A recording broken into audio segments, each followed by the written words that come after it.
Parlons-en. Parlons-en de cette sensation d'être devenu, au fil des mois, au fil des années, comme des colocataires dans son propre couple. C'est un sujet tellement important, tellement central, parce qu'il revient dans presque tous les couples que j'accompagne. Toutes les femmes qui viennent à moi, à un certain degré, à un certain niveau, ont cette sensation d'être invisibles, ont cette sensation d'être en couple, mais de se comporter comme on le ferait finalement avec un ami, avec un colocataire, parce qu'il y a eu la routine, il y a eu des ressentiments accumulés, il y a eu des événements qui font que, au fil des mois, au fil des années, on a fini par se comporter à l'antipode de ce qu'on était au début de la relation. Sentiment de nostalgie, sentiment d'être invisible, se poser des questions en permanence, tout ça, c'est loin d'être un cas isolé. Donc si tu te reconnais, et c'est pour ça que tu as cliqué sur cette vidéo, tu n'es pas seul. Si tu entends un bruit de tondeuse, de clé à molette ou de perceuse, je ne sais pas trop ce que mon voisin est en train de faire, c'est mon voisin. Donc on y va. Ah bah le voilà. Première chose, c'est quoi un couple coloc? Qu'est-ce que j'entends par là? Les symptômes. Ok, il y en a plusieurs. Premier symptôme évident, ça va être les gestes tendres. Qu'est-ce que j'entends par là? Gestes tendres, c'est pas forcément les gestes tactiles, c'est les gestes tactiles, mais pas que. Donc ça peut être effectivement une petite main sur la hanche, un petit bisou impromptu, une main dans les cheveux, mais ça peut être aussi des mots doux, utiliser un surnom au quotidien, dire des compliments, avoir en fait une intention spontanée de faire plaisir à l'autre au quotidien sans attendre un événement. C'est ça que j'appelle des gestes tendres au quotidien. Ça crée et ça entretient la complicité. Ça entretient aussi ce sentiment d'être important, d'être vu, d'être aimé par l'autre. Et c'est super important. Donc ça, c'est un premier warning. Si tu sens qu'au niveau des gestes tendres, des mots doux, de tout ce côté affectueux qui crée la connexion au quotidien et qui l'entretient, c'est le premier point. Deuxième point, ça va être au niveau des conversations. Il y a deux types de conversations dans un couple. Il va y avoir les conversations fonctionnelles et les conversations émotionnelles. Conversation fonctionnelle, c'est tout ce qui concerne l'organisation, les tâches, la logistique. Qui est-ce qui va récupérer les petits ce soir? Qui est-ce qui va chercher le drive? Ah, oublie pas que vendredi soir, on est invité chez Antoine. Organisationnel, fonctionnel, les tâches, la logistique. Les conversations émotionnelles, à l'inverse, c'est quand on est là pour se soutenir dans ce qu'on traverse l'un et l'autre dans nos deux mondes. Par exemple, checker de temps en temps l'état émotionnel de l'autre. Comment tu te sens en ce moment au boulot? Est-ce que ça s'est bien passé, ton projet dont tu m'as parlé il y a 2 jours? Être curieux, s'intéresser, rentrer dans le monde de l'autre. Qu'est-ce que l'autre traverse quand je ne suis pas avec lui? S'y intéresser, poser des questions. Montrer qu'on est une team, qu'on est là l'un pour l'autre et qu'on n'est pas uniquement des partenaires d'un quotidien bien rangé, qu'on est là aussi pour parler des choses plus profondes. Donc, ouvrir ces conversations émotionnelles. Ressenti, besoin, connexion, comment tu te sens, comment tu vas, partager ses propres doutes, partager ses propres projets, être curieux des doutes de l'autre, être curieux des projets de l'autre. Et là, on rentre dans une conversation qu'on appelle émotionnelle. Donc ça, c'est le deuxième point. Couple colloque, c'est aussi quand on a laissé s'empiler sous le tapis des sujets sensibles. C'est-à-dire qu'il y a eu beaucoup de disputes, de conflits, d'incompréhensions autour de certains sujets. Ça peut être les tâches ménagères, parce que tu penses qu'il y a une amie qui est un peu trop présente dans sa vie et ça te dérange. Vous avez souvent eu des disputes à cause de ça. La fréquence de vos entrevues, si vous ne vivez pas ensemble, ou même si vous vivez ensemble et que tu trouves que les moments de qualité, le fait de proposer des activités à deux, ça vient presque toujours de toi, et donc que tu as fini par te lasser, te frustrer et rester finalement dans l'attente en te disant « de toute façon, ça vient toujours de moi, j'en ai marre, maintenant je ne fais plus d'efforts ».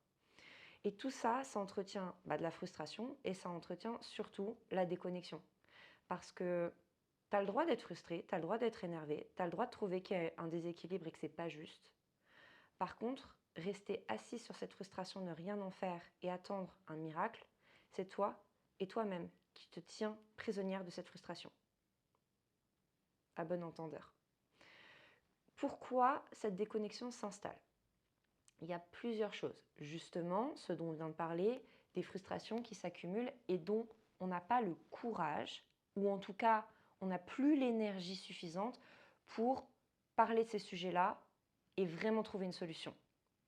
Par exemple, l'équilibre dans les tâches ménagères. Vous en avez parlé tellement, vous avez eu tellement de micro-frictions au quotidien parce que les fois où finalement on en parle vraiment, c'est les fois où on est face au lave-vaisselle et que le lave-vaisselle n'est pas vidé et que c'était sa tâche ou son tour de faire cette tâche-là. Et c'est au moment où la frustration monte qu'on décide de mettre ça sur le tapis et d'en parler. Sauf que c'est jamais très constructif puisqu'il y a l'émotion, il y a la frustration et donc ça sort en pique, en reproche et le fameux cercle vicieux. Reproche, donc il minimise, il se rétracte, donc toi ça t'énerve encore plus, tu reproches encore plus, tu piques là où ça fait mal, donc lui il se rétracte encore plus et puis il minimise encore plus ce que tu fais, donc en fait c'est vraiment le cercle vicieux qui tourne en boucle. Ça va énormément aggraver le manque de complicité dans le couple et cette sensation d'être devenus des colocs, parce qu'on garde un ressentiment. Donc dans l'une des causes majeures pour lesquelles un couple glisse tranquillement, mais sûrement, vers cette sensation d'être colocataire, c'est parce qu'il y a eu des sujets qui, par flemme, frustration ou manque d'énergie et de volonté, ont été mis sous le tapis et sont encore actuellement, au moment où je te parle, sous le tapis. Deuxième grosse cause majeure pour lesquelles un couple glisse tranquillement mais sûrement vers le mode coloc, c'est quand l'un ou l'autre, ou même les deux, se trouvent piégés dans ce que Esther Perel appelle « the ambiguous loss ». C'est un mal générationnel dans lequel tu es là, mais tu n'es pas là. Ton corps est physiquement présent dans la pièce, ton esprit est ailleurs, soit parce que tu es en train de scroller sur Internet, sur les réseaux sociaux, tu es sur le téléphone, soit parce que la charge mentale qui te suit à la maison par les mails, les groupes WhatsApp avec les collègues, les choses à terminer pour le lendemain à la maison. Donc on ramène un peu de charge mentale, un peu beaucoup, du travail à la maison, fait qu'en fait l'esprit n'est très peu finalement dans le présent, donc très peu finalement avec l'être aimé. Ce qui va créer une frustration et une fausse interprétation se disant que il est tout le temps sur son téléphone, il est tout le temps en train de me parler du boulot, ça veut dire que il n'en a rien à faire de moi. Non, ça veut dire qu'il est pris au piège dans ce que Esther Perel appelle « the ambiguous loss ». Quel est l'impact chez les femmes que j'accompagne? Ce que je vais te donner là, c'est les phrases qui reviennent le plus souvent chez les femmes que j'accompagne, mais aussi chez les femmes que j'entends, dans les conversations avec des amis, avec des proches. C'est vraiment des phrases un peu universelles. Tu es loin d'être seule là-dedans. Quand on a cette sensation de déconnexion progressive dans son couple et qu'on a l'impression d'être devenu comme des colocs, les phrases qui reviennent souvent, c'est des ruminations, des pensées parasites, du style « il en a vraiment rien à faire de moi », il préfère ses amis à moi, s'il m'aimait vraiment, il voudrait passer plus son temps libre avec moi, plutôt que de chercher des activités avec d'autres personnes, je vaux rien à ses yeux, ou encore c'est un gros égoïste, il ne pense qu'à lui. Tout ça sont des pensées parasites que tu peux appeler morticia, appelle ça comme tu veux. L'objectif, c'est déjà de prendre conscience de ce qui se passe en toi et que c'est aussi l'une des causes majeures pour lesquelles vous gardez, vous cultivez cette distanciation. Parce que si tu as cette image négative en permanence dans ta tête, ça va finir par devenir un ordre pour ton subconscient qui va, pour te rendre service, puisque c'est ton meilleur soldat, mettre automatiquement ton focus, tes yeux, ton attention au quotidien dans tout ce que ton partenaire va faire et tout ce que ton partenaire va vivre, va dire, pour que tu l'interprètes comme c'est qu'un égoïste, je le savais, il n'en a rien à faire de moi, alors que bien souvent c'est de la maladresse. Par exemple, vous avez prévu de faire une soirée en amoureux, c'est prévu depuis 4 jours. La veille, il te dit « Oh mon amour, je suis vraiment désolée, il y a un rendez-vous imprévu au boulot, je vais finir plus tard que prévu. Est-ce qu'on peut reporter à demain? Je suis vraiment désolée, etc. Il met les formes, voilà, ça peut arriver. Toi, peut-être que si cette chose-là serait arrivée au début de votre relation, comme tu avais un filtre différent devant les yeux, tu te serais dit, d'accord, bon bah c'est vrai que ça arrive, il s'est excusé, il repropose pour demain, all good.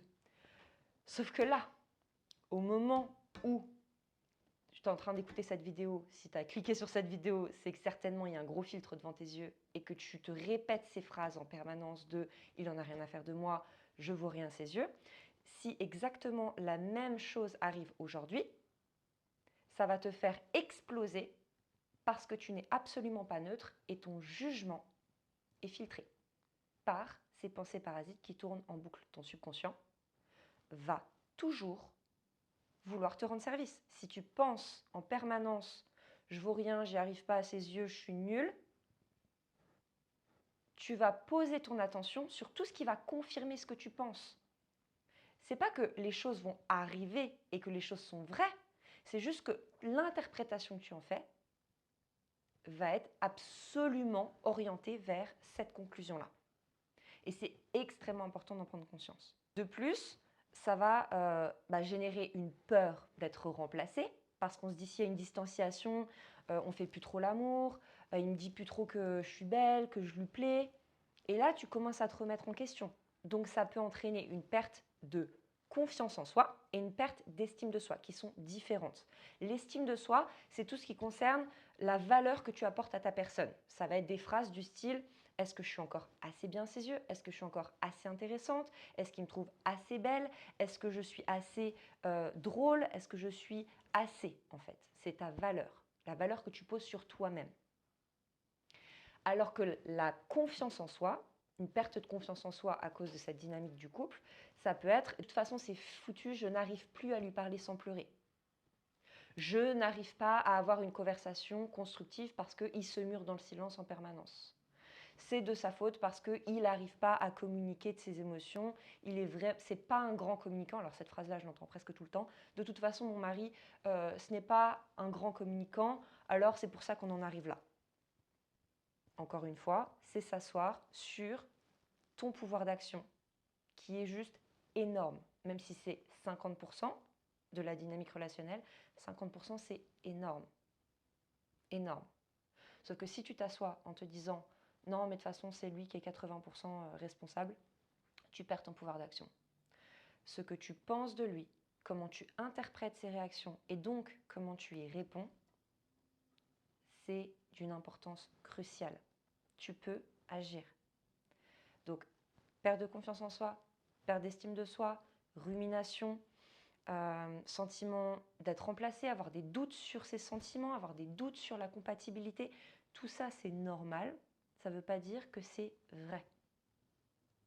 C'est le fruit d'une carence affective qui est si douloureuse que ça te provoque des peurs, des ruminations, ça t'empêche de fonctionner à 100% et tu restes dans ces doutes en permanence, qui est juste invivable, et je le sais parce que je l'ai vécu et que toutes les femmes qui viennent à moi en début de coaching le vivent, et elles ressortent du coaching avec une vision complètement transformée puisqu'elles ont pris conscience de leur pouvoir d'action dans cette dynamique de la gestion émotionnelle qui était en saturation, des blessures qui étaient activées et de la façon dont elles communiquaient.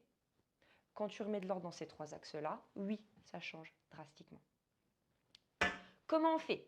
Aujourd'hui dans cette vidéo, je veux te donner des premières pistes, que tu mettes en place des choses pour activer enfin tes 50% de façon judicieuse. Je vais te donner 3 questions à se poser en couple, 2 actions à mettre en place tout de suite et un mantra à te répéter tous les jours. T'es prête? C'est parti. Les 3 questions que je voudrais que vous posiez tous les deux. Alors attention, hein, quand on rentre là-dedans, on n'y va pas pour mettre dans la tronche de l'autre des reproches et des piques. On y va avec une volonté d'ouverture et de reconnexion. C'est absolument opposé en termes d'intention et d'énergie que tu vas projeter. Donc fais attention à ton ton de voix, à ton langage corporel et propose cette activité comme une activité de reconnexion. Tu dis, bah voilà, j'ai regardé une vidéo YouTube, tu peux même lui montrer cette vidéo au moment où je te parle. Et La coach qui a fait cette vidéo nous propose 3 questions. L'objectif de ces 3 questions, c'est de reconnecter et de voir comment est-ce qu'au quotidien, on peut devenir un peu plus complice. Première question. Est-ce que tu sens que l'on prend soin de notre couple au quotidien? Si oui, comment? Sinon, qu'est-ce qu'on peut faire? Deuxième question, un peu liée à la première, mais on va plus loin. Qu'est-ce qui te manque aujourd'hui dans notre couple pour être encore plus épanoui? Troisième question, qu'est-ce que tu aimes chez moi? Est-ce que je compte encore pour toi? Pourquoi? 2 actions. Première action, vous allez créer une fois par semaine un moment de connexion. Attention, qu'est-ce que j'appelle par moment de connexion? Écran interdit, pas de télé, pas de téléphone, pas de cinéma. Pourquoi? Parce que quand on est collé devant un écran, on ne peut pas engager de vraies conversations, de vrais moments de connexion, puisqu'il y a un écran, autre chose qui est en train de se passer, et on est dans le ambiguous loss. On est là, mais on n'est pas là. Nos deux esprits partent quelque part, dans une narrative, dans un film. C'est chouette, hein? C'est super des soirées cinéma. Mais pas pour faire cette activité de connexion. Un autre moment. Activité de connexion, ça va être faire un jeu de société ensemble.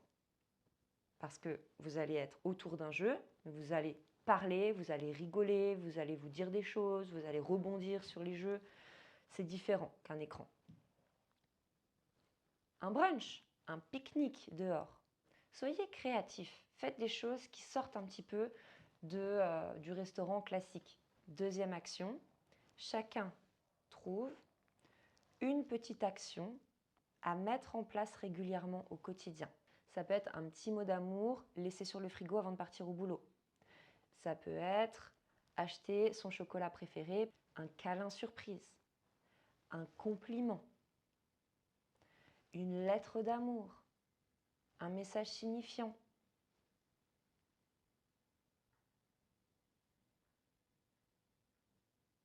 Qu'est-ce que tu peux faire pour réengager, en gros, quelque chose qui dit à l'autre « Je te vois, je t'aime, oui, tu comptes encore beaucoup pour moi ». Parce que attendre que ça vienne de l'autre, je comprends que tu es frustré. Je comprends qu'il y a eu beaucoup de colère, beaucoup de j'en fais plus que lui, beaucoup de tout ça, je comprends. Et il faut casser le cercle vicieux. Projette ce que tu veux recevoir. Fais-moi confiance, c'est juste magique. Et ton mantra, c'est la folie, c'est de toujours faire la même chose et de s'attendre à un résultat différent. Répète-toi-le autant que possible. Passe à l'action. Transforme ce cercle vicieux en cercle vertueux. Dis-nous ce que tu en penses en commentaire et si ça résonne pour toi. Qu'est-ce que tu vas mettre tout de suite en action? Ici, on est là pour partager, connecter et s'entraider. Et si tu vas aller plus loin, dans la description de cette vidéo, tu vas aussi trouver un lien pour prendre rendez-vous, pour faire un vrai bilan de ta situation dans ton couple en ce moment et comment est-ce que tu peux transformer cette dynamique pour passer de couple coloc à couple connecté. C'est un bilan qui est gratuit, qui dure environ 45 minutes. Tu peux cliquer sur le lien, ça t'emmène directement sur une vidéo où je t'explique tout. Je te souhaite de passer une merveilleuse journée, nuit, soirée et je te dis à la prochaine pour une autre vidéo. Mouah, prends bien soin de toi.